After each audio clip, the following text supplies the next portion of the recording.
This is the No Swear Gamer from YouTube and the Atari 7800 Game by Game podcast, and you are listening to the podcasting pride of the Smoky Mountains, the Two Dudes in a Nest, with your hosts, Dude Michael and Dude Justin.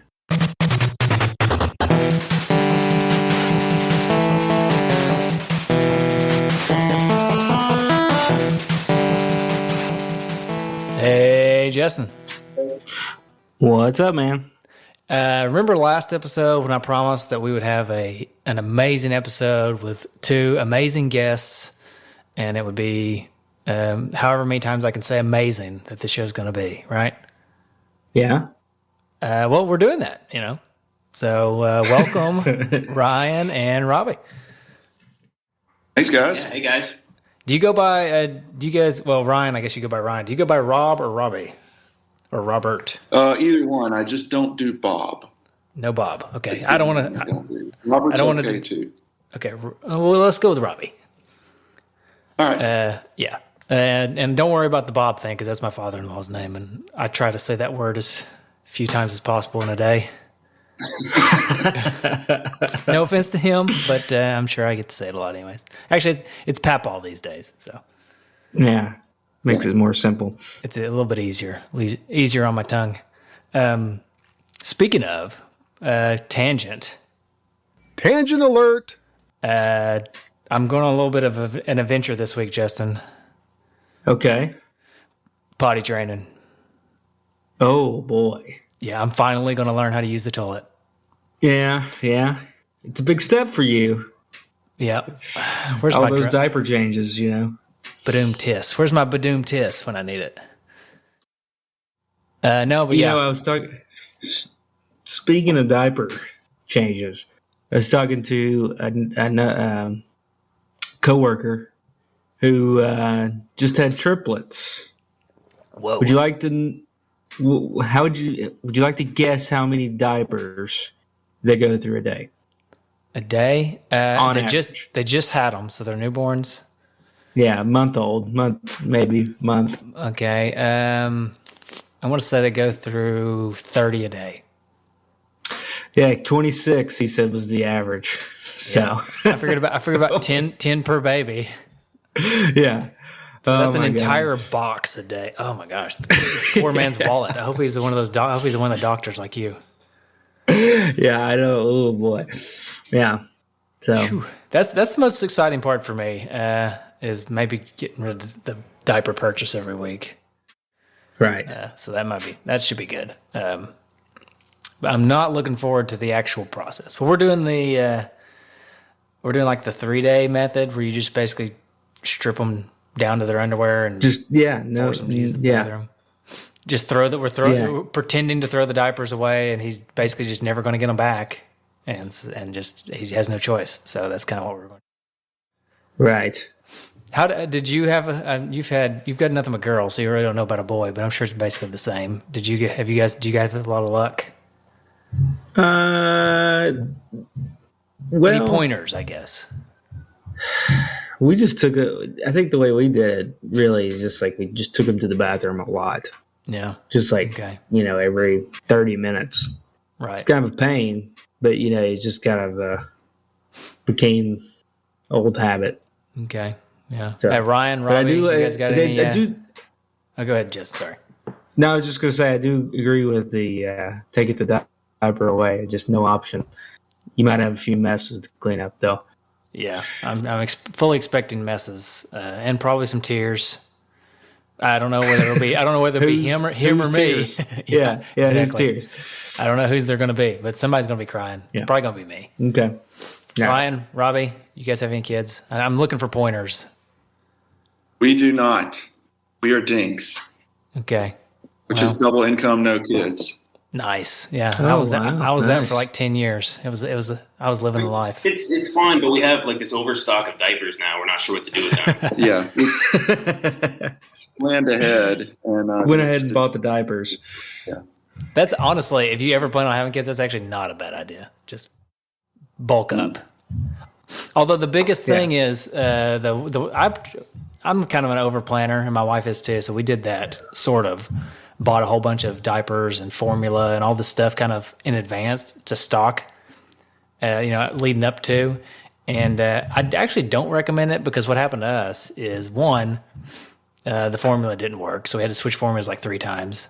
And then we ended up with way too much, and we had to donate a bunch of it. And then diapers, you really don't know what size they're going to be. I don't know if this happened to you, Justin, but my kid was like, he was like you think he's going to progress 1, 2, 3, 4, 5, 6, and use about the same number of diapers each size. But no, he was like 1, 2, and then he was in 3s for like a week, and then just totally skipped over that and went straight into. And so I ended up with this plethora of the size that I didn't need. So our girls are all petite. They're all small. They're all like, when they go to the doctor, they're like in the 5th percentile in size. So they never really got out of like size 3. I think is probably the highest we ever went. In the diapers. Of course, you do the pull-ups at night, but which were, we went up in bigger sizes. But yeah, so I didn't really have a whole lot of transition. There was like long periods of each, 0, 1, 2, and then 3, I think is probably the last. I don't think we ever went up to 4, but. Okay. How long do they stay in the overnight pull-ups? That's probably a long time, huh? Yeah, I mean, so Cora is 4. She's probably been out of pull-ups for maybe a year, maybe. I don't know. It's kind of hard. When did you guys start the potty training? Round 2? Yeah, for her, she was a little. I think she didn't kind of get it until closer to 3. Okay. So. Okay, all right. That's enough of that. Now, anyway, everybody who is childless, go ahead and wake up. Welcome to the parenting podcast. We're switching gears now. All you childless dudes out there, go ahead and wake up. We're going to talk about games now. All right, sorry. Still better than the Genesis Gems, whatever they're producing. Somehow. It's because they're not producing anything, right? Yeah, I need that Badoom test somewhere. I got to find that. I'll tell you what. This one goes out to. This one's to wake all you guys back up after the boring child talk. This one goes out to all the OG listeners. Here's some Garth Brooks. Ah! All right, wake up. Oh yeah. All right. Let's go ahead and Justin, you got some historical tidbits and trivia for us? Well, we're 10 minutes in, and I don't think we've even said what game we're covering. So, oh shoot, and we haven't talked about why. Ryan and Robbie are going to be on the show. Just gonna jump in. Into historical tidbits and trivia without. Who needs announcements? Who needs to talk about the guests and why they're here? We don't need any of that stuff. This is 2 dudes. Remember? Just jump into it. All right, so tonight we're talking about Vice Project Doom. A little, I don't know what to call it because we can't use the G word, but it's one of those, all right, on the NES. Spoiler alert. But we got Rob and Ryan emailed me kind of out of the blue, actually. I think you guys just emailed us out of the blue, right, one day, and mentioned that they had written a book about NES games. Offered to send us a copy, which I've got my copy right here. I'm looking at it. Justin, I've got your copy too. Surprisingly, or not surprisingly, we have not been able to see each other in person since they sent me the book like a month or 2 ago. So, oops. But I've got your copy. I'll give it to you tomorrow. Yep. And so they sent us a book, and in the book, one of the chapters is on Vice Project Doom, and I said, you guys just come on the show, join us for Vice Project Doom, and we'll talk about your book.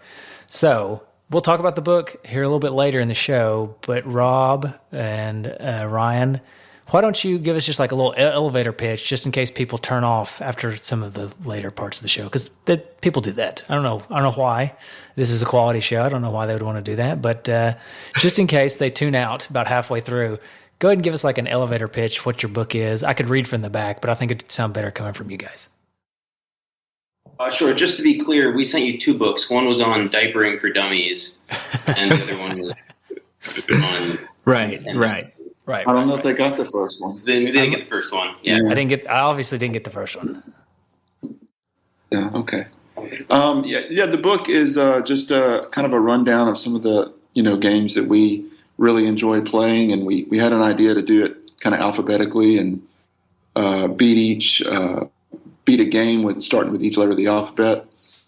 And because we were stuck at home like a lot of people, and had a lot of time on our hands, and thought it'd be fun just to do it first, and then we thought, hey, let's write about it. And let me jump in real quick. The name of the book, by the way, if anybody's curious, is Q is for Quarantine, N is for Nintendo. Yeah. Nice. Yep, and it was a lot of fun.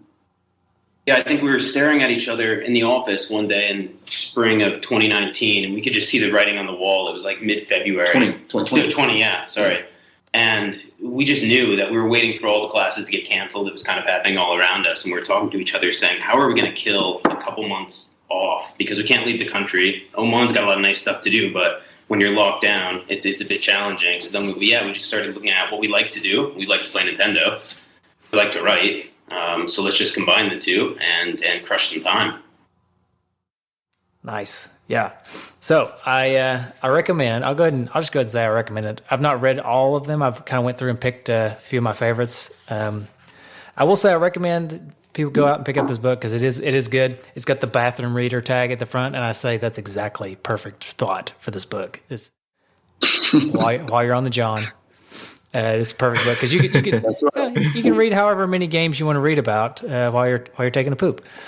I do have one bone to pick with you guys though. All right. And if you've listened to the podcast long enough, you'll probably already know which bone I have to pick, and that is no mention, not as the game for K or in the honorable mentions for K, Kung Fu. We discussed Kung Fu a lot actually. But yeah, it slipped through the cracks. Sure did. Discussing it and putting it in the book, two different things. Just saying. Yep. Okay. I'm just kidding. It's good. I don't know how you. It's the first edition too. So when we once we go double platinum, we'll put out a revised edition. Right. Okay. Cool. Well, holler at me and I'll help you with that at least the honorable mention. I understand you can't not put Kirby in there, right? You'd get a lot more hate mail than what I could give you if you didn't put Kirby in there. But yeah. And heads up, everyone. I apologize. I'm still, as mentioned in the last episode, I was a little bit under the weather, nasally, and it's still happening. So if you hear some sniffles from me, I apologize because I'm not going to go through and edit out all my sniffles from the podcast. So. You're just going to sniff it off. I'm just going to sniff. You're just going to hear the sniffs. All right. If there's a cough, you're going to hear the cough. I'm just not going to edit it because that's just not the way our podcast works. Right. All right. Now can we do? Now we're like 12, 15 minutes in. Yeah. I've done a more proper introduction. I think. I mean, it wouldn't be. I wouldn't be me if I didn't script the beginning of the show somehow, some way. Right, you gotta just we went on a streak there for a long time where we didn't introduce the show, which I don't think we did today either. But we can add that. I mean, if they downloaded it and they know what the name of the show is, we don't have to introduce the name of it. Remember back in the day when they had I don't remember if they still do this, but it was like 4 or 5 years ago. They had the podcasting awards that they would do it was like an internet podcasting award thing. I do, yeah. And part of the only way you could get nominated, one of the things you had to introduce your show name and tell what you're going to talk about within like the first 30 seconds of the show. Technicality, right? Yeah, and we're terrible at that. So that's clearly why we never won any awards. That's the only reason, right? That's the only reason. But I always thought that was kind of silly because it's not like you're a radio show that you could just get in your car and turn on the radio. You have to seek out the show and you know what you're downloading to listen. Anyways. Yeah. All right. That's beside the point. All right. Can we do tidbits now? Sure. Now it's time for Justin's historical tidbits and trivia. Time to get out your D-pad notepads because you're about to get schooled by the doctor. All right. All right. Of course, because we have guests, I have a quiz game. Oh, boy. All right. Hopefully, okay. You're going to explain the rules, Justin, I know, but I'm hoping this may be the furthest away we've ever talked to a guest before, so I'm hoping there's not going to be any internet lag that causes me to get an unfair win. You know what I mean? So, well, yeah, you may need all the help you can get. So, the rules of the game for those that are listening and for our guests, just to kind of refresh in case anybody's wondering how the game works, is basically there's going to be 5 questions. Each question will have a multiple choice. We'll have 4 multiple choice answers. You can ring in at any time. You think you know the answer, but you won't get the multiple choice questions if you ring in before I give them. There is an exception tonight in that one question is not a multiple choice question, and I'll explain that when we get to it. So you ring in by saying your name. So I would say, I think for Robbie, you need to go with Rob because you needed that one syllable to kind of stick in there. Yeah. Yeah, I'll take it. Ryan, maybe just kind of make your name one syllable, just like Ryan. Just say real fast. Yeah. All right. Done. Okay. So we'll start off with the one question that does not have multiple choice answers. So how this will work, this is you'll kind of understand it after you hear the question. But you're going to basically say your answer, and if anybody gets the answer correct, then they get the question.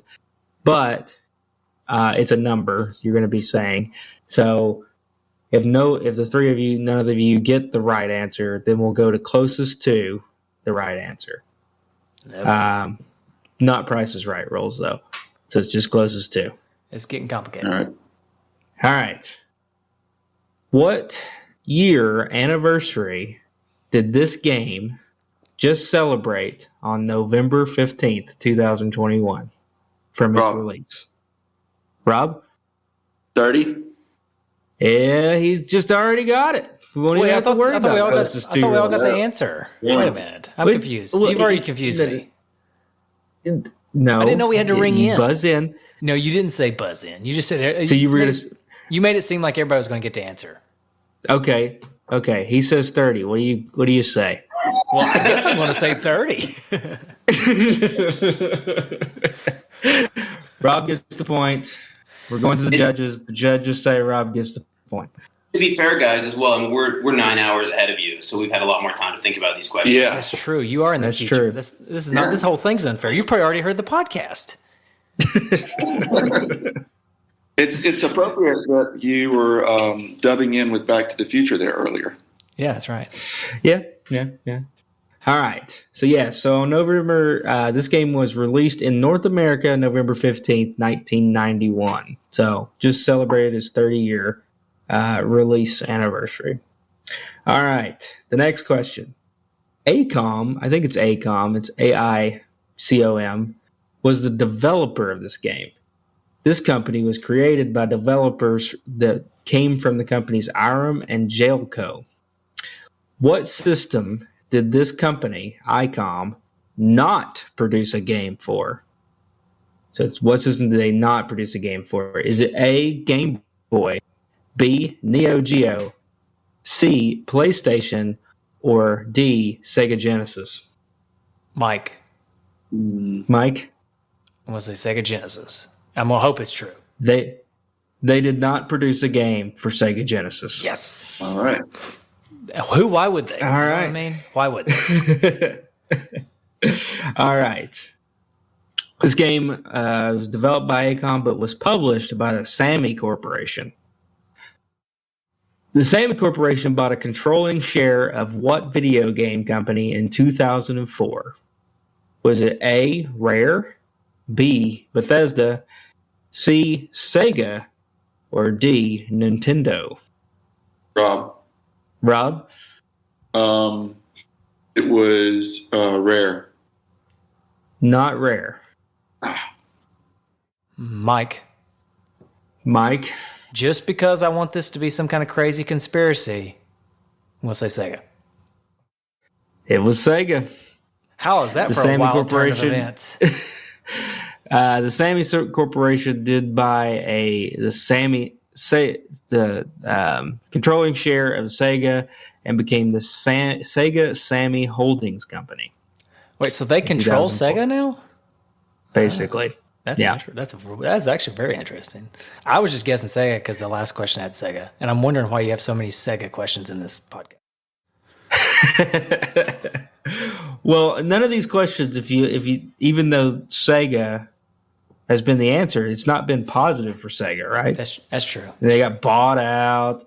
This company didn't produce a game. All right, we're going to question number 4.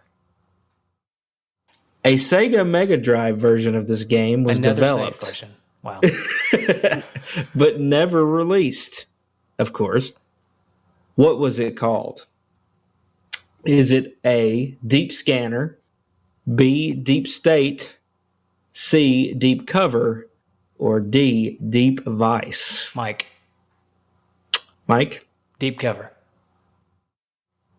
It is not Deep Cover. Ryan? Vice. It's not Deep Vice. Robbie, All right. Deep State. It's not Deep State. Yeah. Does Justin get a point, the Mike? So nobody gets the answer. It is Deep Scanner. That's a stupid. But they name didn't for a release game. it. No wonder they didn't. Yeah, release it's stupid name, stupid system. They were like, forget it. We're not even going to do it. All right, so Mike has a lead here with 2, Rob with 1, Ryan, unfortunately not on the board yet. So let's see how this rounds out on the last question. This game, Vice Project Doom, was featured on the cover of which video game magazine?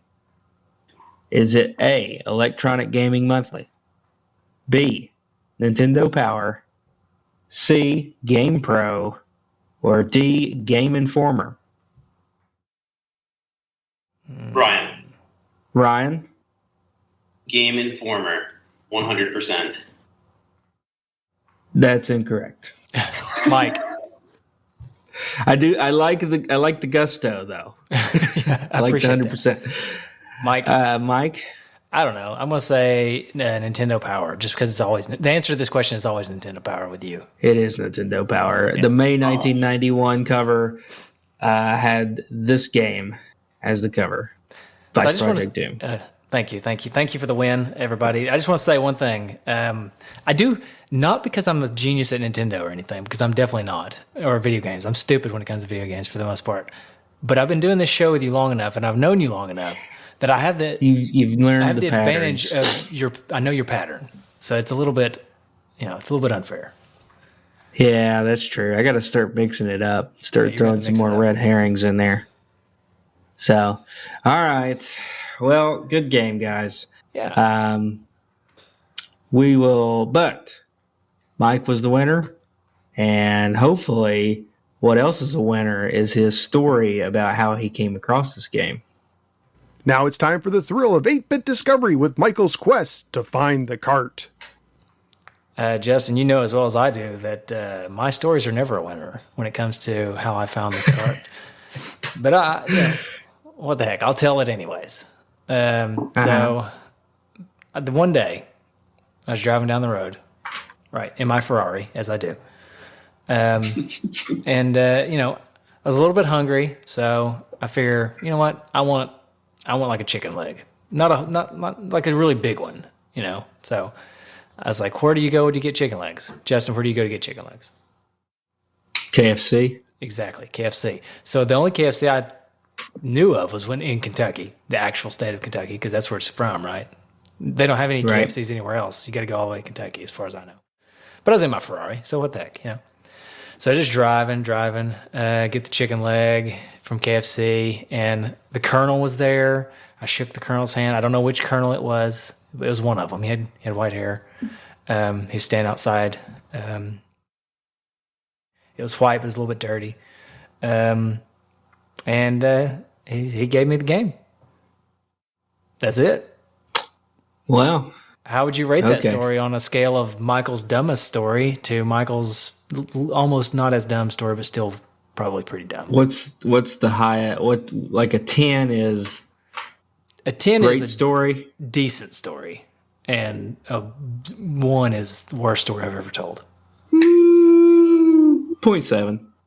Okay, thank you. I thought that was a good story. Thank you. I appreciate that. I appreciate it. So maybe like a 3 then. No, the truth is, I thought I had this game for the longest time. I honestly did, and we'll talk about it later in the show that it would be nice to have because it's not when we get to the pricing, it's a little bit up there. But so I spent a long time thinking that I had this game. What I actually had was a different game that was not Vice Project Doom. Anybody have any wild guesses what I, for some reason, thought I had Vice Project Doom for the longest time? Was it Ninja Gaiden? No, well, this game is very similar to Ninja Gaiden, but it's more like I got the name confused and like the cover.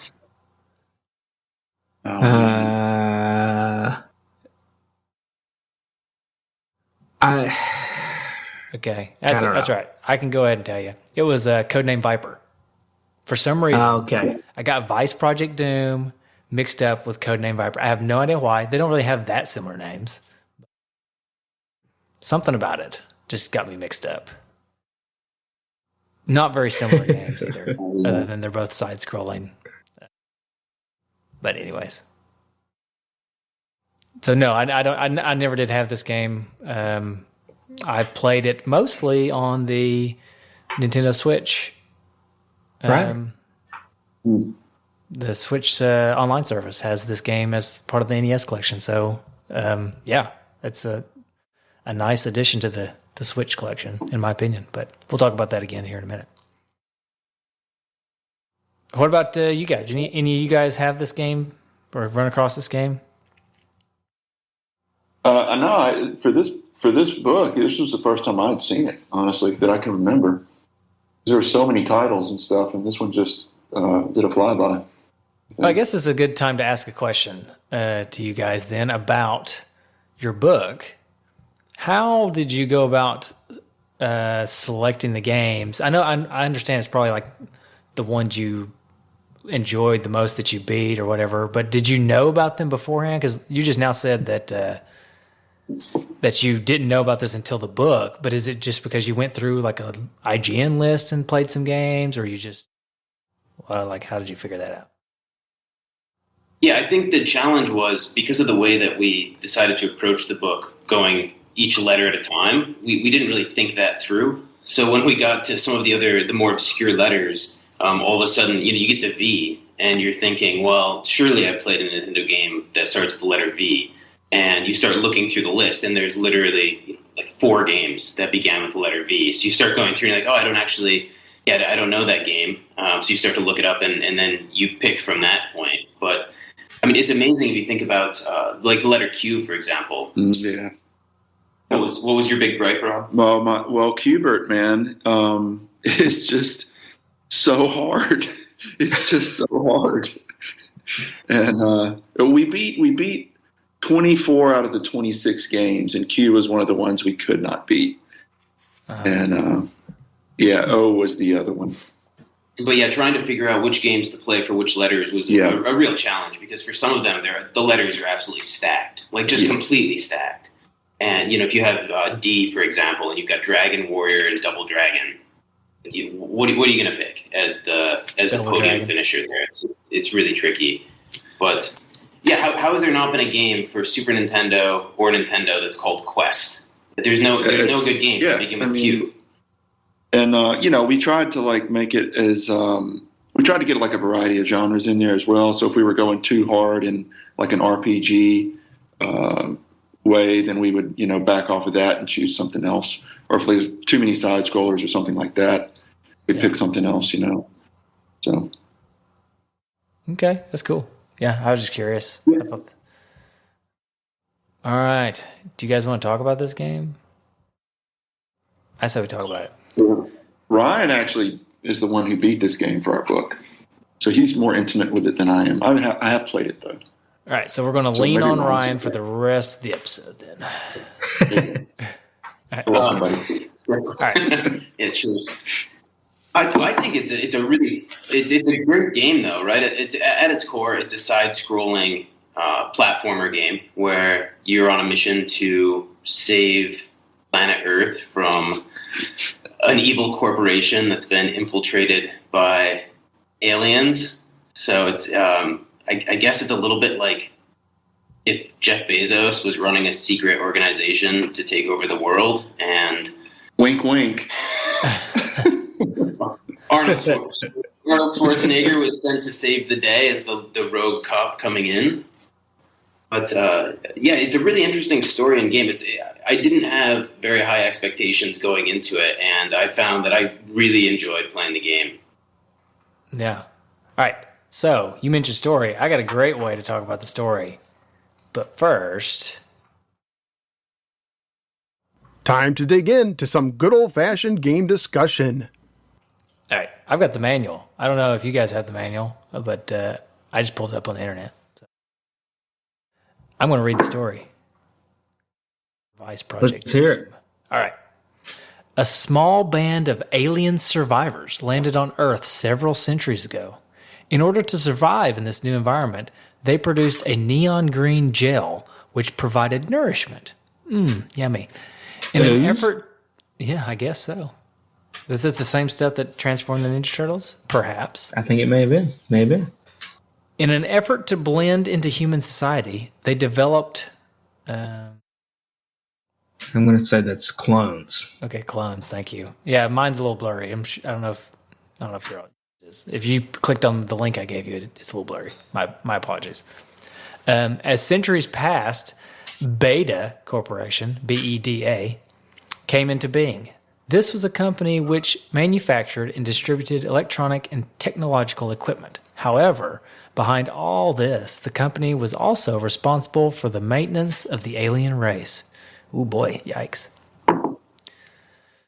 The neon gel had a very different effect on humans. It became a substance that was sought after by some of the world's wealthiest abusers. The gel is mass-produced by Beta Corporation for profit, but the side effects proved to be lethal for human users. Yikes. Vice Officer Quinn Hart, along with his partner Detective Reese, set out on an assignment to locate the manufacturers of the mysterious gel. During the investigation, Reese disappears. Since his body has never been found, he is believed dead.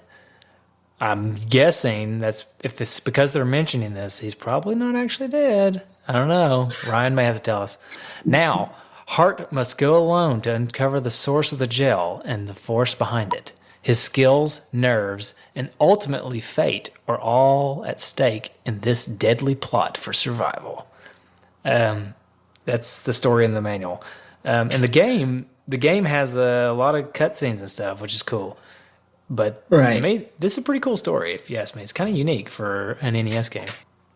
So what if Jeff Bezos is an alien and he's doing something similar to this, and this whole Blue Origins like space flight stuff, he's just trying to get home.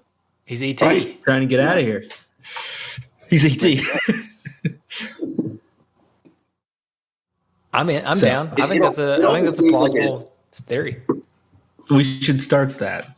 Jeff Bezos is an alien. I think we could probably get that going on the internet. Yeah, I think you heard it here first. Yeah, seems reasonable. You heard it here first, folks. All right. Yeah, no, I'm down. I think you may be right. How else would he? First of all, he looks weird. He looks like an alien. So he's got that going for him. Apologies to Ryan or Robbie if they look like Jeff Bezos. And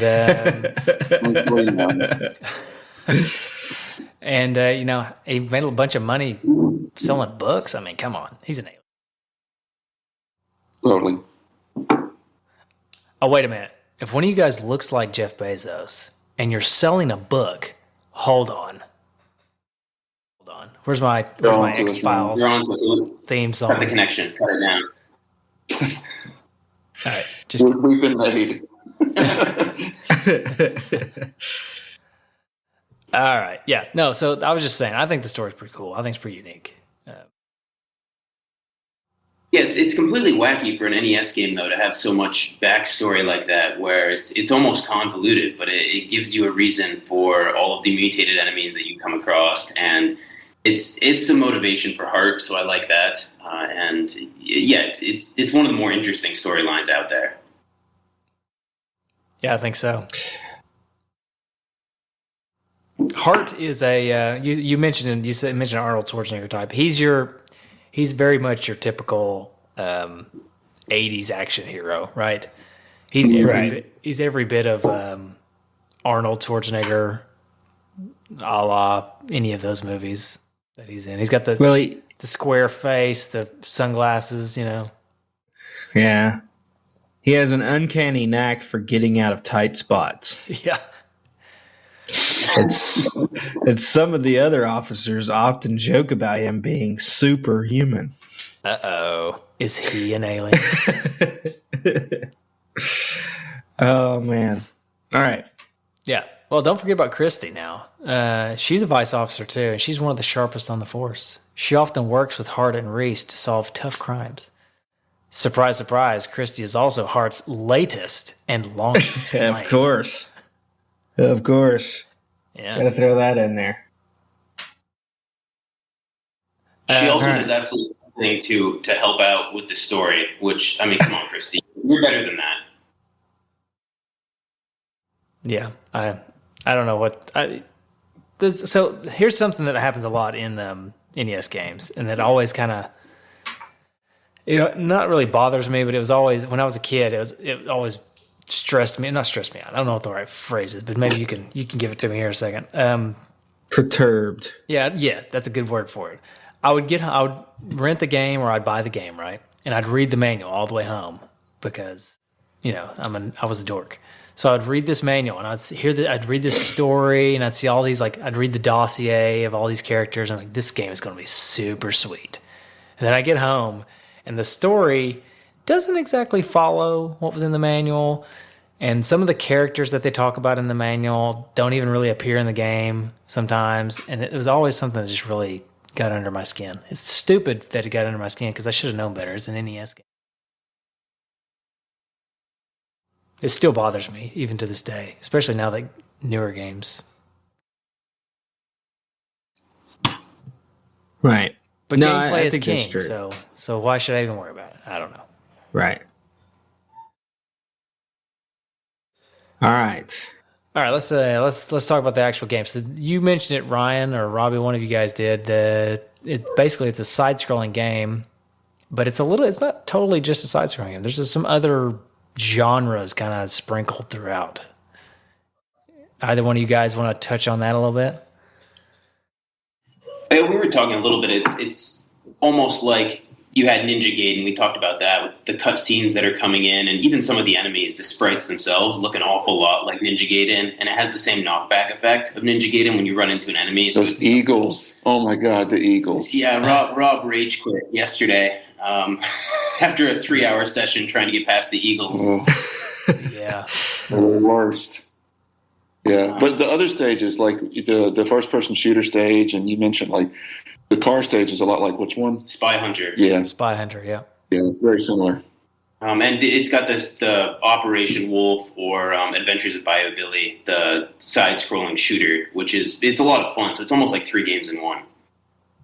yeah. I think it's one of those, it's one of those like jack of all trades, master of none type of games, right? It tries to do a little bit of everything. Its best thing is probably the side-scrolling Ninja Gaiden type stuff, right? With the sword, or I guess it's supposed to be a whip. Is it a whip? I thought it was a sword. An electric whip. It's supposed to be an electric whip. I thought it was a sword for a long time too. But yeah, so it's a laser whip. Yep, there you go. So there's a lot. The game tries to do several things. It doesn't do any of them perfectly, but it does all of them pretty well enough to where I didn't, other than some frustrating parts, I didn't really hate anything that I played.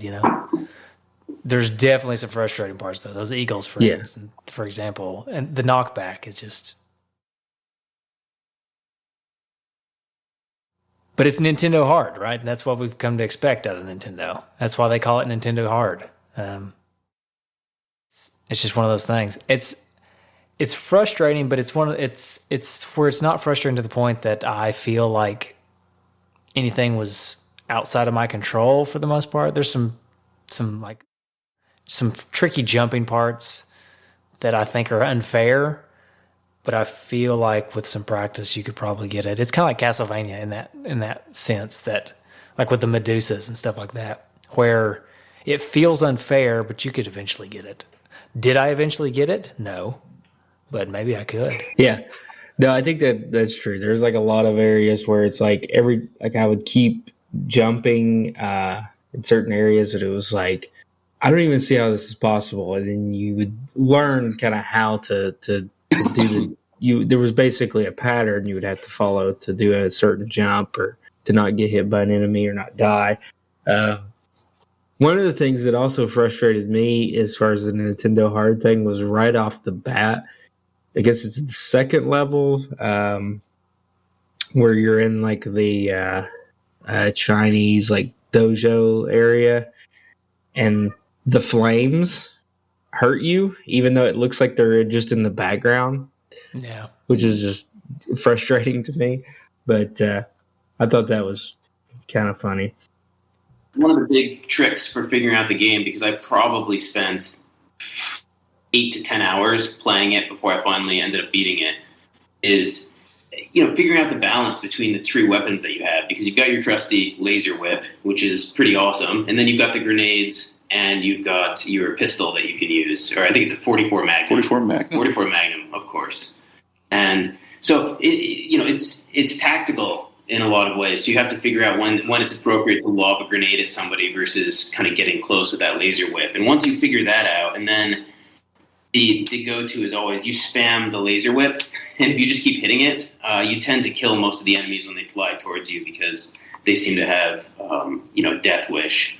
So then the real challenge of the game becomes kind of the jumping, where they have various aspects of the game where you've got crumbling shelves like in Castlevania, or you've got like in the sewer level. Sewers. Yeah. The sewers yesterday we died about half an hour worth of just trying to get past the sewer level. Because the goop flows over the edge in the sewers, but that's not where the platform is, where the goop is. The platform's further away than where the goop is. And so, yeah, it took a while for that one. But when it works, it feels right. Like when you finally hit it, you're like, oh, that's how it was supposed to be done. It's one of those games that you can be frustrated by. You set it aside for 20 minutes. You have an adult beverage, and then you come back, and all of a sudden you can just get it. There it is. Yeah. Yeah. I remember what I was trying to say a minute ago now. I think that a lot of the big thing, my big takeaway from the game and the gameplay overall is kind of it pulls in a lot of different games that are very recognizable. Like you mentioned, obviously Ninja Gaiden and Spy Hunter, and there's a lot of games that are very recognizable that this game pulls from. I would even say Sunsoft Batman kind of feels like Sunsoft Batman in a way, like this different weapons and stuff, which to me is pretty cool. It does all of them justice in a way. I think it. I don't know. It came out in '91, so it's after most all those games. So it feels to me like they took inspiration from all these games and kind of put their own spin on it in a way, and tried to add a really cool story to it at the same time. Right. So I think that's kind of how I felt when I was playing it. I was like, because I kept thinking of all these games that would pop in my mind as I was playing it. There's even some other ones like it's gonna sound silly, but I think like Kabuki Quantum Fighter came to mind when I was playing it for some reason. Like some of the enemies, maybe like I guess some like the magic guys and like the guy that's like jumping up and down in the first level with his hands straight out. I feel like I saw that guy in Kabuki Quantum Fighter. I don't know. I will say that probably the amount of detail and and variety in bad guys was pretty entertaining. Just like from the first couple of levels, there's the guy that's like, I guess he's blind, but he's on his hands and knees. Looks like he's looking for his contacts. You got the pumpkin guy that looks like a he looks like a jack-o'-lantern that's like about 3 weeks after Halloween. It's all like kind of melted and molded. Then there's the guy that looks like he's in his pajamas. He's in the green. He looks like he's got a nightcap on. I kept just thinking of all these little funny like things that these sprites look like. Yeah, I'm going to expect some great retrofitted trophies from you. Yeah. No, I agree. The enemy variety in this game is great. Like the Pumpkinhead guy. We just mentioned Pumpkinhead last episode, and here he is. I know, we did. Yeah, no, I think the level variety too. There's the different levels you go to. There's a ton of variety there. I think there's like a train level. There's all kinds of stuff. It should be mentioned. The train level. Oh, go ahead. Sorry, go ahead. No, if you're going to talk about train level, go ahead. You go first. It's just a great feature in the train level because there's a storm going on, and so it's lightning out and thunder, and every time the lightning snaps, you can see what's happening, and then you can't all of a sudden, and so it's just it really creates the atmosphere that I think adds a lot to and the difficulty and the difficulty. Yeah. That's that just kind of adds to the variety too. That's like I mentioned, the levels feel different. Like the way you play them, even like the verticality of some of them. There's ladders. It all changes. Like you mentioned, the sewer, the platforming in the sewer, while frustrating, is different than some of the other platforming in the game. So there's a lot of variety.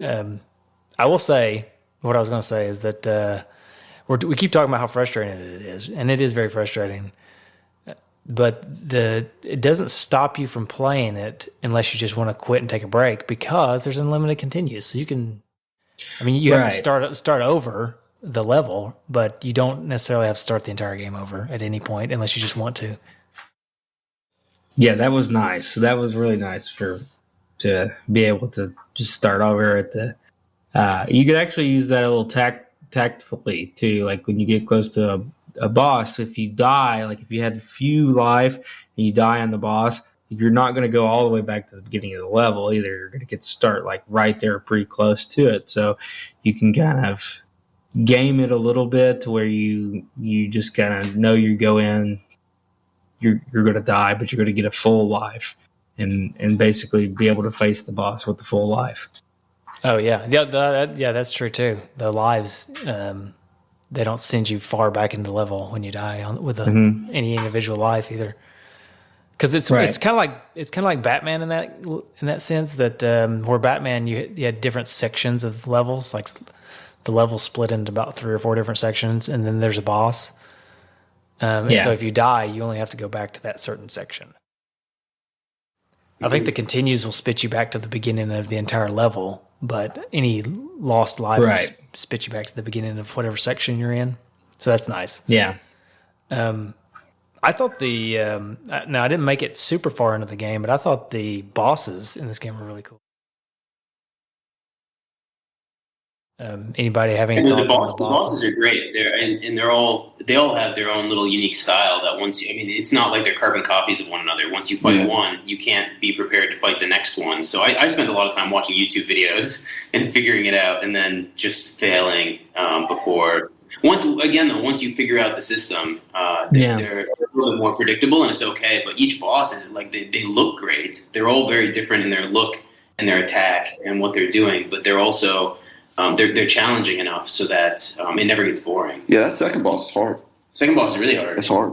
Which one? The second boss you're talking about? I guess technically it's the third boss, because I guess is the first boss. Like when you're in the car, it's like really easy. So the third boss is like I was stuck on that for a while. Yeah, that's the one that's tough, man. Yeah, he looks like Magneto. Yeah, that one took me a long time to figure out how to beat him.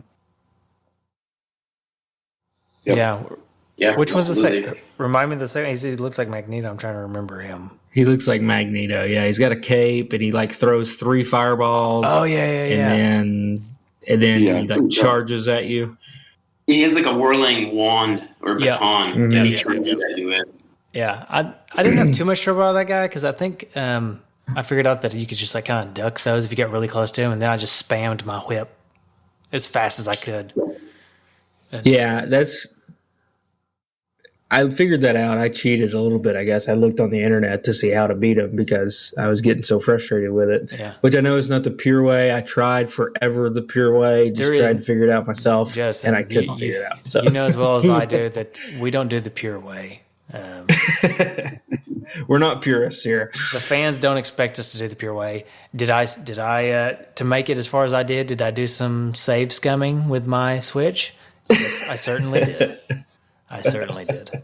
Even with unlimited continues, I definitely save scummed my way through most of the game. Yeah. That's not to say that this game is not. We keep talking about how frustrating and how hard it is. I don't think it's really. I think it's fair. I don't think it's as frustrating as we're making it sound. To be honest, I think it's not as frustrating as Ninja Gaiden. I think Ninja Gaiden's way more frustrating in this game. Yeah, it is. Yeah, It is. totally. So I don't Yeah, want I to make it agree, sound like yeah. this game is impossible or really difficult. I think it's No, actually it's pretty beatable. fun. It's beatable for sure. Yeah. I think it's a lot of fun, actually. I think it's it's about the right amount of difficulty that you'd want and frustration that you'd want out of an NES game. Not break the controller frustrating, but it's definitely makes you sweat, get you a little fired up. Yeah. I think yesterday, playing for a couple of hours, we got through the first 8 levels pretty easily until Yep. the power went out at Rob's house, and so we had to Yeah. put a whole. That stinks. Yeah. Yeah, but in a couple hours, I mean, maybe 2 hours worth of play to get through 8 levels. Yeah, we probably could have beat it in 3 or 4 if Yeah, we yeah. just sat down and done it. Yeah. Yeah. So what do you guys think about the what do you think about the graphics in this game? Justin. Well, The levels were good, I thought. The levels were good, for sure. yeah. the- Go ahead, Ren. Yeah, just the design of the levels and having the variety in each one is. I was kind of struck by how bright everything is, how clear it is, how crisp it is for because we're working on something else for the Super Nintendo right now, and so just going back and revisiting it after a year and a half, after looking at 16 bits, it holds up. It's bright and vivid and dynamic enough so that it doesn't look like it's the same level after level. So I think they did a good job with the graphics. Yeah, I mean, as I mentioned earlier, I think I mentioned this earlier, just the sprites and the different variety of bad guys, as well as in the, it's, I think the graphics are probably one of the better things about the game in regards to the, it really makes it a lot of fun. Yeah, I'm with both you guys. I think the graphics are pretty great in this game, to be honest. We played a lot of stinkers when it comes to graphics for this show. And so this one's pretty refreshing. The only thing I would say there's some design choices with the graphics that kind of bothered me, like distracting things in the background, if that makes sense. I'm thinking like the level where there's just lightning everywhere and the lights keep going out. You know which level I'm talking about? Yeah. Like the floor has like it's always like sparkling, and there's like the lightning that you can land on. It's not lightning, it's electricity that's running through the floor or whatever. Yeah, sparks. Yeah, sparks. And the lights keep going in and out. That just seems, I don't know why they would do that. I mean, the level itself looks cool. And I appreciate the amount of activity, I guess, in the animations. But I don't know. I found it to be distracting. And there's several levels that did that kind of stuff. Like the sewer level, the green gel, I guess it is. It's just everywhere and it's constantly moving, and it's just distracting to me. I don't know. It's cool that Yeah, it's like you were saying, Justin, too. The stuff where it looks like something is in the background, like you mentioned the flames. There's a couple of where it's like the steam, and it looks like it's in the background, and you should be able to walk right through it, but it doesn't. It hits you. Yeah, it gets you. Yeah. Yeah, it's that kind of stuff I'm talking about. But that's not really the graphics' fault. That's kind of like a design choice, right? So, I mean, I think they kind of did that on purpose because they wanted that to be something you would have to contend with in the game. So, I mean, I guess I can't really knock it too much for that, but it was a little bit frustrating to me. So, but overall, I think the graphics are awesome. I think the bosses are cool. I think they're designed well. A little monocolor, I guess, if you really get down to it, but overall, very cool. Meow. Hey, I'm gonna, Justin, take over for just a second. I'm about to have a coughing fit. Sorry, I muted myself. For a second. Okay. I couldn't tell you because I couldn't talk, but there you go. Well, that happened at a very inopportune time because I had to step away for just a second because my cat was screaming, wanting inside. He'd been outside and it was raining, and so I had to walk over and let him in. He's meowing at me right now. He's in the house. I thought it was a sound effect. Yeah. But anyway, so we were talking about the graphics. We talking about the music yet? Nope, not yet. No, not yet. What do you guys think about the music to the game?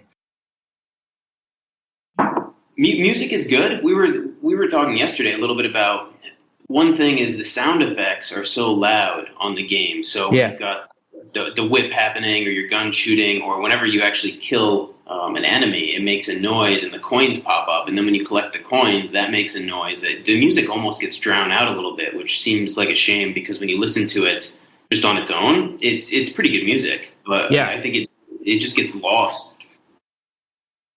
Yeah. No, I think it's definitely good music for the game. Definitely has a good action feel to it.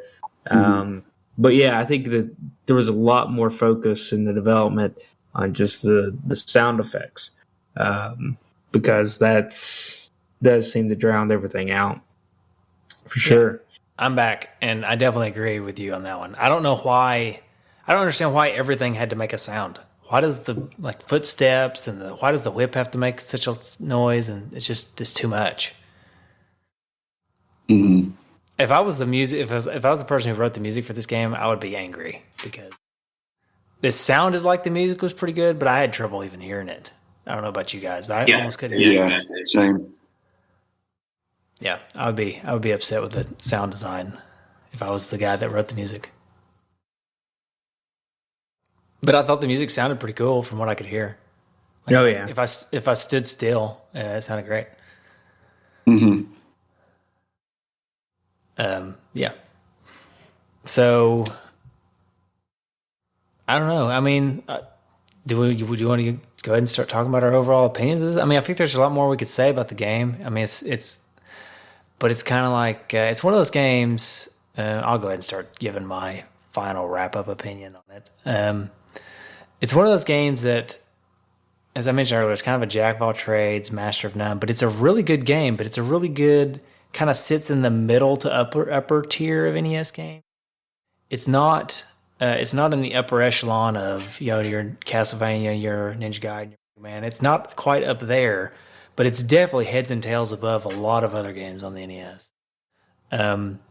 It tries to pull from a lot of other NES games that came before it, and I think it does a really good job of covering some of the same ground that those other games walked on.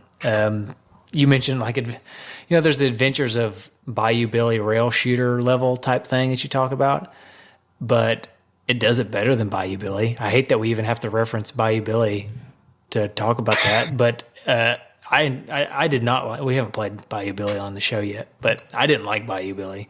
Any parts of it, even the beat 'em up parts, I didn't like. And so I think this game does a better job of the rail shooter segments. I think it's right up there, just barely beneath Ninja Gaiden in terms of some of those side-scrolling stuff too. I think what hurts it is some of the level design. It's not even the gameplay because it's pretty tight. Like the controls are really tight. I think there's just some design choices that kind of hold it back in terms of being able to stick it up there with the 9s and the 10s. If we're rating out of 10, Stick it up there. Yeah, just stick it. It makes you wonder, like, if this game had come out in, 1988 instead of 1991, it would probably be considered like a classic. Yeah, you're probably right. I think so too. This one just kind of came out too close to like NES and stuff, I guess. Or Super NES. SNES, yeah. Yeah, 91's a tough year to compete with Super Nintendo. Don't really have much to add to kind of what you said. I think I find a hard time really even saying a lot of bad things about this game. I talked about it being frustrating in parts, but I don't think that's necessarily a negative. I think this one is, right up there with a lot of those top games, even though it doesn't have the name recognition as far as being fun and definitely a lot of replay value, in my opinion. Oh yeah, for sure. Yeah, it's one of those games that you can just pick up and play and have fun with on any level, regardless of where you are. And it's the same company that did Aston Ajax, which is a great game. And I do think they did a good job of recognizing what works really well. I think the game's very self-aware. I think it's not as though they would be accused of plagiarizing like Spy Hunter for the driving stage. I think they took those elements and said, yeah, that works. People like playing those things. So let's do that. And then what else do people like? Oh, they like side scrollers like Ninja Gaiden. Let's put some of that in there. They like Castlevania. So let's give the guy a whip. And all of it together, I think, is stronger than each individual component. So if they just put out a Spy Hunter game, it would have been probably much less of a game. But by combining all three, I think it really works. Were you saying like greater than the sum of its parts? Yeah, I think the whole is greater. Is that the right use? Is that the right use of that phrase? I think so. Yeah. Okay. If you added up each individual component, you'd end up with something like a 60 because it's okay. Just thinking from a teacher's point of view, I'd be like, well, it's a bare pass. Just take each of the three components. But then when I put them all together, it ends up being closer to an 80, I think, just because each one complements each other well enough so that it ends up being, well, plus I grade on a curve. So. But yeah, I think it's a great game. So let's do that. Let's do it this way to round it out. Justin, how much does this game go for? Because we gotta talk about whether it's worth it. Well, pricecharting.com has it the loose price at $57.99. Ooh boy. Yeah. Too bad you didn't buy it in 2010. It was on $3. I know, and it was like $3. Yeah. It. So what do you think then, Justin? Yeah, I mean, that makes it a tough sell, right? Luckily, it's on the Switch online service, so if you don't have to invest that. If you've got a Switch, you can just, play it anytime, if you've got the online service, which is not very expensive. So, which is how I utilized it. So, gosh, is it worth $58? I don't know. That is tough to say. I'd probably have to say no, just out of the fact that it's so much more expensive in comparison to so many other games. What do you guys think, Ryan, Robbie? Well, I'm just wondering, now that you don't have to budget for diapers anymore. Yeah, right. You should be able to, like, how many diapers is it worth? Yeah, that's true. That's only like 2 boxes of diapers, so yeah, it's totally worth it. So if you can push the kids to potty train a month earlier, you can then afford this game. That's a good point. That's a very good point. So, I don't know. For me, I feel like it kind of almost is worth it. I'm looking at games right now that are kind of on the list. There's a lot of games that are I would consider better than it, lower on the list, But in the games that I would put kind of in the same category, like Journey to Silius, I would say this game and Journey to Silius are kind of on equal ground of sorts as far as how good they are, the fact that they're kind of $50-ish, you know what I mean? Yeah.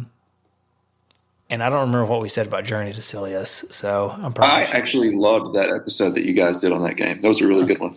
Thank you. Do you remember what I said? Because I'll just say that again. I think typically what I would say in this scenario is that it's hard to justify when there's so many good NES games. But this one, if you've bought a bunch already, right, and you're getting into the list where you're having to think about either buying 4 crappy NES games for $20 or something, or $15 a piece, or one good one for about $50 or $60, then yeah, I would put this one up there with. If you're starting to think about expanding your collection into games that cost a little bit more, this one is one of the first ones I would probably try to get. Or just play it on Switch because it's there.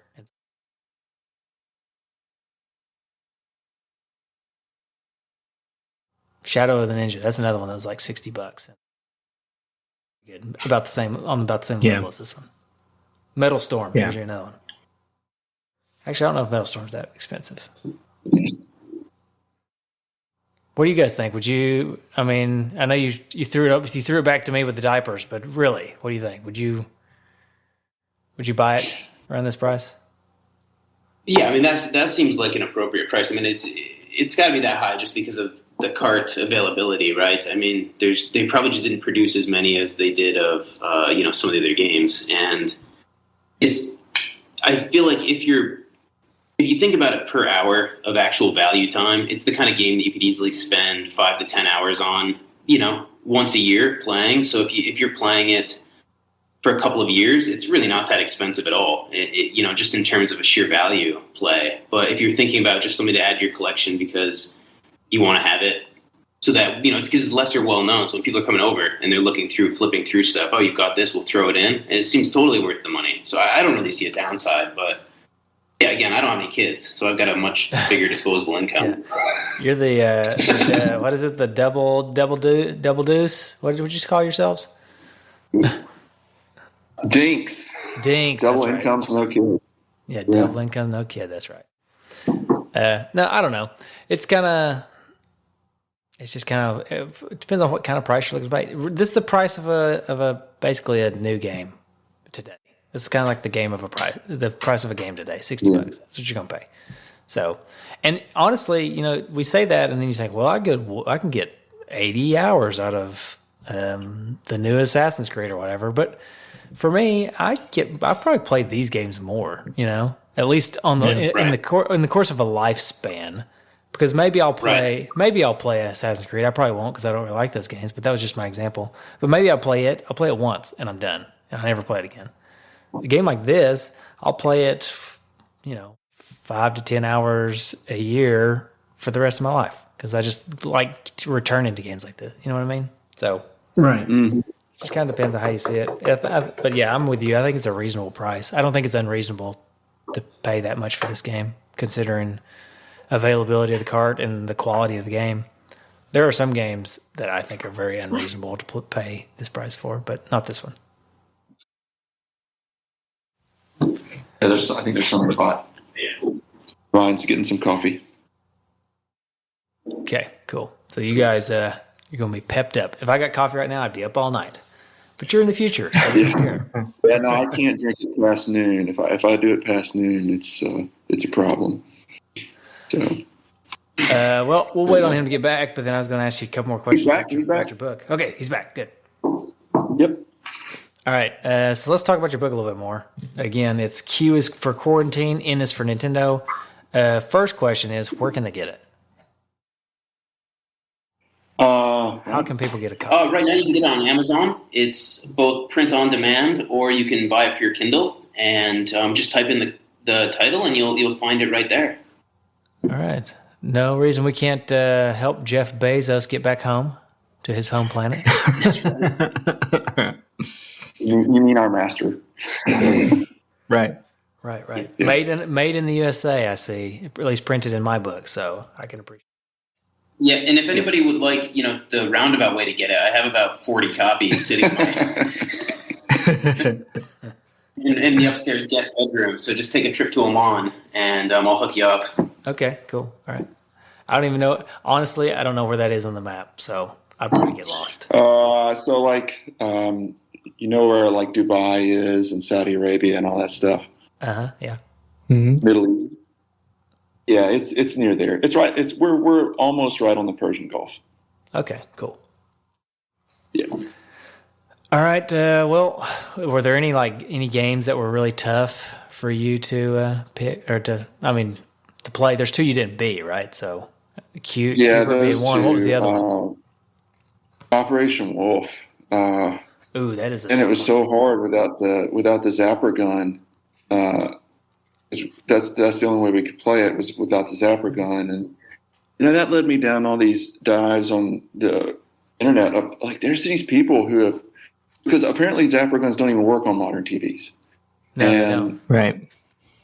So like there's these people who've created like wiring harnesses and stuff so that they can play like the legit versions of the zapper gun games. It's crazy, but that game was so hard without the zapper gun because you just had the D-pad that you could move around the crosshairs, and it was just and no continues. No continues. Yeah. You can't change the speed of the scrolling of the D-pad, and so it's just really tough. We spent days. Like, our wives didn't see us. Yeah, we got to the airport stage. This is the final stage, and we just couldn't do it. Yeah, that stinks. Operation Wolf is one of those that I remember being in an arcade and playing it and loving it. And then I would get home and rent it. I would rent it for the NES, and I had a zapper, but I hated it whenever But that's the same as, I think Qbert is the same way. Like, they're designed for arcades where you can just pump quarter after quarter after quarter into the machines and make it a little ways and then keep going. But, well, I mean, like Qbert was originally in the arcade. It had a joystick, and using a D-pad for that kind of game is a lot harder. Yeah, and if I recall, the joystick for Qbert was angled in a way that made sense for the game, whereas and that's what I did. I eventually just turned the controller in my hand to try and mimic, the directions that he would move, and I still couldn't do it. Yeah, I think that's what we did too. Didn't we? We covered that game, didn't we, Jason? I remember playing it. Yeah, I think so. Yeah. Yeah. It's hard to remember sometimes. Yeah. Very tough. I know. It's not like we've done 150. All right. What about what was your favorite chapter to write, or your least favorite, or both? I personally, like, we were talking about this a little bit. It's hard to pick favorite chapters. I really liked, like, there's the playing of the game. That's a lot of fun. And then there's actually writing the chapters. I think my favorite game to play probably on NES of all time is ice hockey. I just really have a lot of fond memories growing up playing ice hockey with my brothers and sisters for just hours and hours. And I love the music. It's just a great, great game. But I think writing it up was Home Alone because I hated Home Alone so much. And it's the kind of thing that I had a visceral reaction to playing, where it was just so lazy and such an obvious cash grab that they couldn't even try to write a decent storyline or program a game that was even semi-decent. They just packaged up a dog turd and sold it to people for like $50. I really enjoyed writing it up because it was a very cathartic kind of experience for me. Yeah. Because we were in a dark place during the pandemic then. It was good. How about you, Rob? Yeah, like same thing. Like there's playing and there's writing up. Like Qbert was a lot of fun to write up because I just got to hate on it. I just got to channel that dark side, and that was fun. I really enjoyed playing Legend of Zelda 2. Or Zelda 2, I guess I should say, Adventures of Link or whatever. I had never really gotten into that game very much as a kid. The original, sure, but like I always avoided the sequel for some reason because it looked weird. It didn't look like Zelda. But I played it all the way through this time, and man, it was a lot of fun. I really enjoyed it. How was Death Mountain for you? It's really hard, and you got all those different Ks that you got to go into, and you got to go into them in the right order, and it's pretty tough. We traded off at that point because I was supposed to do Legend of Zelda, and I called the second one. The second one, I called Rob one afternoon, and I said, "Listen, man, I cannot get past Death Mountain, and I'm not somebody who gives up on games easily, but man, I just could not get past Death Mountain." So then he stepped up and took one for the team and beat it for us. But I remember on that episode that we did, Justin, we had Jay on. And we started. I remember talking about Death Mountain, and I feel like he was just sitting there. He's a nice guy, so he wouldn't dare say anything. But I feel like the whole time he's sitting there thinking, "Losers, they don't know what they're talking about, and they can't beat Death Mountain." And now here they are trying to talk a podcast about this game. They can't even beat it. But that's how that was what I was thinking he was saying in his head. I'm sure he wasn't, because he's a nice guy. Did Justin call me a loser? He might have just called you a loser. Yeah, he did. I mean, if I don't call you a loser at least once a day, I mean, you probably should worry about me. I didn't win anything today. That's fine. I felt like a loser. And one thing I will say, you mentioned you having cathartic chapters in the book where you could trash a game. That's something I did appreciate. If you're making a list. This list is not a list of the best NES games. It's a list of it's a list of games A to Z, and you got some stinkers in here that you hated on. So I appreciate that. Makes the book more interesting. Because there's a lot of books out there that are just like these are all the best games. At least that's but yours is not necessarily that way. Also, that's what I'm telling myself why you left out Kung Fu, but. Yeah, there was no way we weren't going to leave out a game or two, without disappointing somebody, Yeah, but why would you have to disappoint me? Yeah. Why me? Yeah. What did I ever do to you? But now Kung Fu has gotten more airtime than it could have ever possibly gotten, if we had put it in as an honorable mention. Oh, we've talked a bunch I don't know. about I talk about it basically every Kung episode. Fu. Yeah. Yeah. All right. Last question. What are you guys working on now? You going to do an SNES book or something? Yeah, we're in the 11th hour of an SNES book, and I think I got one or two more chapters to do, a couple more honorable mentions to do. We're well into the editing stages on most of the chapters and stuff, and or entries, I guess I should say. And it's been real fun too. And cool. like you said, for the NES, there are some stinkers in there, in the SNES book too. Nice. Any spoilers for us? Oh man, let's see. What, for a stinker? Yeah, sure. Give us a stinker that we wouldn't expect to be in the book. I mean, we're back to the diapers now, aren't we? Stinkers. I love the stinkers, man. I mean, Operation Thunderbolt did. There's Operation Wolf, a decent game, and then they took Operation Thunderbolt and somehow, even though it's on a subsequent platform, they made it just so much worse, which is just remarkable. It's Operation Wolf. We played. Rob got stuck with Q*bert again. Yeah, I played Q*bert 3. Oh, same problems. Nice. But no, there's some really good ones too. We got games like NBA Jam, so much fun, and the role-playing games really took a big leap forward on the SNES.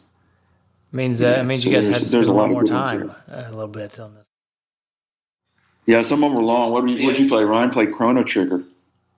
Yeah, and I played Chrono Trigger for the first time. Actually, I'd never beat that game before. I'd never played the game before. And I remember Rob just telling me he basically decided to not be friends with me for a couple of weeks. Yeah, and I picked it up, and I think it took me probably 30 hours to beat Chrono Trigger, but it was probably the best 30 hours of 2020, I would say. Yeah, and I went back to Final Fantasy 3. Yeah, that's 45 hours, man. That's crazy.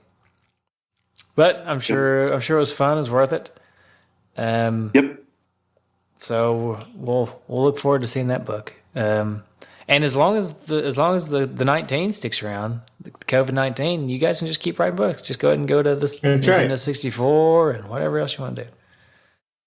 Just don't go. Yeah, just promise us you won't go to the I've got Sega the Genesis. N64 here. We won't do it. No, we're not doing Genesis. I've got about 15 cartridges here for Nintendo 64, but I don't know if we'd have to order some more cartridges in. Yeah. Yeah, I don't even know if you could do an A to Z on the. I don't know if you could do an A to Z on the N64. That'd be tough. It would be tough. Yeah. All right. Well, we're going to do some retrofit trophies. You guys want to do that? You want to stick around? Sure. Cool. You know what this game needs? Some retrofitted trophies. All right. I'm sure if you guys don't know what retrofit trophies are, then you could probably figure out pretty easily. We give trophies or achievements to these old games, which is a thing now, regardless of us. People do this now in the real world, but not because of our podcast. Somebody else figured it out, but I like to think that it's partially. But so, you guys got any ideas for some trophies you could earn while playing this game? Can I throw one out there? Yeah. It's a pretty obvious one. It's Miami Vice Project, dude. Okay, how do you get that? I think to get that, you have to kill as many drug smuggling aliens as possible. Okay, nice. Nice. All right. Yeah. Like that. Yeah, Justin, you got any? Yeah, so kill the 5 of the crawling bad guys, and that is found your contacts. Yeah. Nice. I've got too long past Halloween, and that is killed all of the pumpkin-headed guys.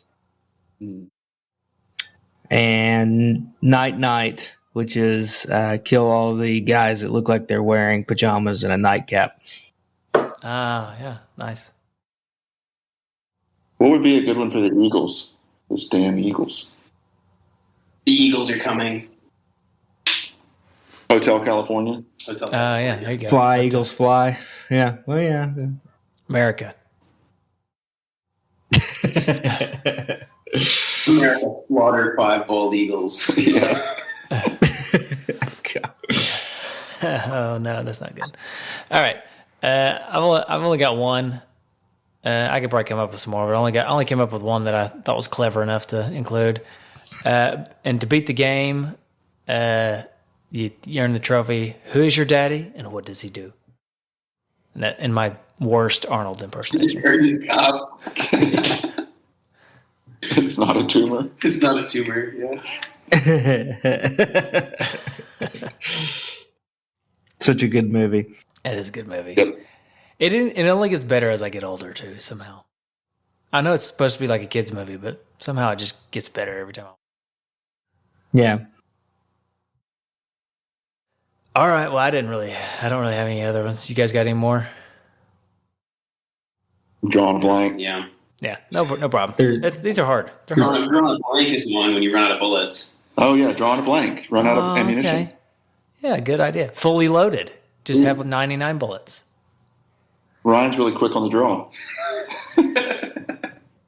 Hey, we didn't even mention actually that there's weapons in this game. You have the whip, but you also have ammo that you have to pick up. You have a gun, and you have C4, some kind of pipe bomb or something you can throw at people. Grenades. Cool. Yeah. That's pretty cool. All right, Justin. The one thing I forgot to ask, and did we ask for feedback on the Facebook? We did. And there is a couple. Okay. Ken Kuzma, he didn't really name it, I don't think. Tried to jump, but the floor fell out. I guess that's the name of it. Tried to jump, but the floor fell out. When you get stuck on the collapsing floor, and even when you hit jump, nothing happens and you fall to your death. Mm-hmm. Yeah. And Greg Polander said, "Well done, Sherlock," and that is figure out what the heck is going on in the story in the first playthrough. Yeah, and that's it. We've got. It's all there is for retrofitted trophies on Facebook. I posted it kind of late, so that's probably my fault. All right, let's give this game a rating then. No game is worthy until the dudes have spoken. It's time for the game rating. Okay, how do you want to rate this game, Justin? Ryan, Robbie, you may already know this, you may not, but we don't technically rate it. We don't. That is unrelated to the game. You'll see. Justin, I'll go first. You'll see what it is. So, Justin, how should we rate this game? Well, let's see. I've been eating a lot of eggs lately. You want to go to like type of egg dish? I've been really there you go. Type of egg, prepared egg. Type of prepared egg. Okay. Yeah. I'm going to go with an omelet because with an omelet you can get a little bit of everything, right? You can get some meat, you can get some veggies if you want, you can get some cheeses, or you can just, that's kind of how this game is. It's got a little bit of everything like we talked about. All right. Hey, yeah, that's perfect. I wish I would have thought of that. That's why you jumped on it so fast, right? That's right. I had to get it quick. Yeah. All right. I guess I'm going to go with a basted egg. Okay. And that's because it's a lesser known egg. I feel like people don't really talk about the basted egg. And cooking the basted egg. People are always like, "Oh, give me over easy or give me over medium," which over medium is my favorite, by the way. But or sunny side up. But the basted is kind of like a mixture between sunny side up and over easy. It's kind of like a cross between, or maybe a little over medium in there too. It's kind of like a little mixture of all the different types of not fully cooked egg, right? And it's also one of the most delicious, if you ask me.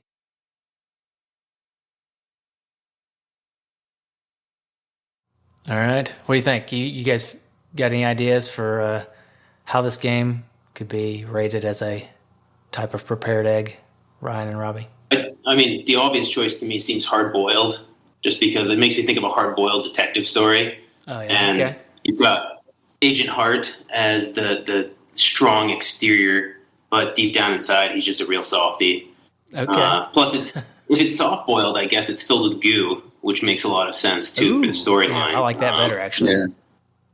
See, I'm gonna go fried because it makes me think of the this is your brain on green goo. Ooh, yeah. Nice. I like you guys both went the drug angle. I can appreciate that. Yeah.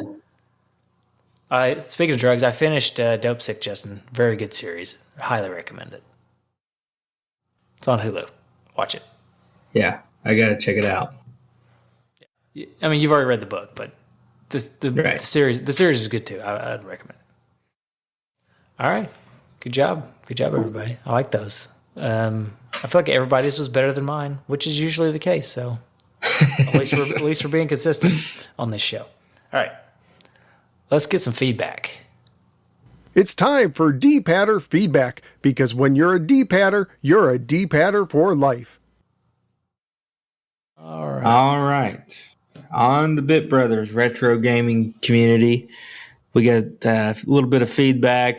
Chris Vanderhoff would say, "Jim, wrong show, Chris. Thanks for trying."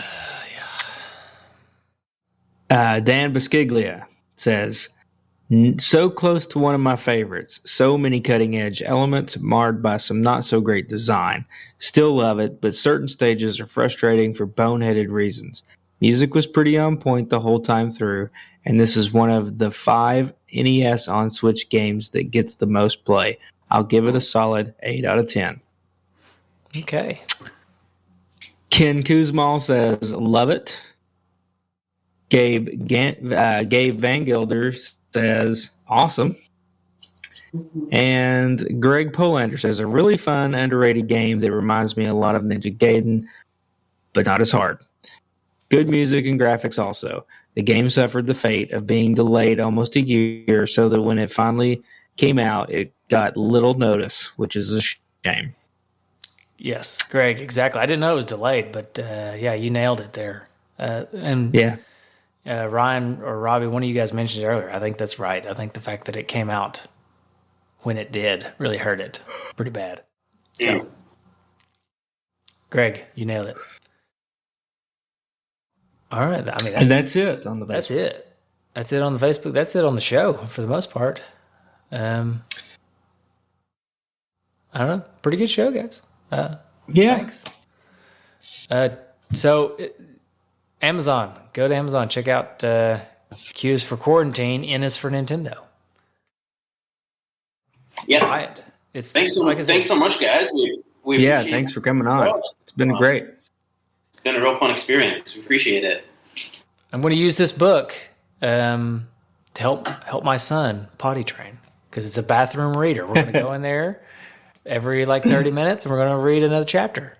And whatever. What's 30 minutes times 26? That's a long time. He'll be pooping and peeing all over the place by then. All right, I mean in the toilet. By the time we get through the book. We should include a copy of it with what to expect when you're expecting. We'll just shrink wrap them together so that we should. Yeah, there you go. They're bonus pack. Speaking of books, Jess, remember when I told you, back when we first were, I don't know, when Amber and I first started thinking about doing the potty train or whatever? This is months ago. And I texted you that the book that we got sounded like it was from a stripper or something. It was written by a stripper because she had a really weird name with a lot of alliteration in it. Yeah. So anyways, yeah, it's actually a great book. And apparently this woman has a master's degree in education, and that's her entire job is to potty train children. So I don't know. It actually ended up being a really good book. I was kind of disappointed. I was hoping it'd be really silly. Hey guys, I just missed that last section there. Ryan said you were just wrapped up the book and stuff, or wrapped up our bit. I just want to say thanks. Oh yeah, no problem. Yeah. Yeah, we had wrapped up, and I started talking about pee and poop, and so you didn't miss much. Yeah, this was a lot of fun. As we usually finish the show. Yeah. We start in the potty, we end in the potty on this show. That's right. All right, guys. Well, you can find us on the Bit Brothers gaming community on Facebook. And that's where all of our feedback goes, all of our communications about upcoming shows and things are going to be on there. So check us out there, leave us feedback, and we'll read it on the show. But what we'd really like, Facebook.com/groups/BitBrothers, by the way. Sorry. There you go. And what we'd really like, though, is if you call us and leave us a message. I love it. And that number is 775-7-RETRO-1. Or if you don't want to use the alphanumerics, it's 775-773-8761. Or, now, I'm going to throw this one more or in there because I always forget, we're not America only. There's people in other countries that listen to us. And I get this question every now and then because they don't want to call the number because it's, maybe long distance or something. You can just email us. You can email us voicemail, and we'll play it on the show just like it's a call. I promise. Yeah. So feel free to do that. Do you know our email, Justin? I don't even know our email. Michael@bitbros.com, I think, is bitbrosnetwork.com. Yeah. You could email me or Justin. Actually, Ryan and Robbie probably know it because that's probably what I emailed. That's it. That's it? Good. Okay, bitbrosnetwork.com. So either Michael or Justin at bitbrosnetwork.com. All right, guys. Yeah. And you can find us on iTunes, Spotify, Stitcher, Anchor. You can find us on Patreon. And like I said, I don't blame you one bit if you don't want to donate to us on there because we're not very good at producing the special one-off episodes and all that stuff. But it does help the show. If you just want to be helpful, then we definitely appreciate people being helpful. And you will get the 1 week early episodes, though we still do those. There I go talking about potties again. But yeah, so if you do feel so inclined, we are at patreon.com/bitbros. And you'll also, unfortunately, have to listen to Genesis Gems as well. We are partnered with them. And so I apologize. No refunds after listening to Genesis Gems. So. All right, everybody. All right. See y'all later. All right, thank you guys. Again.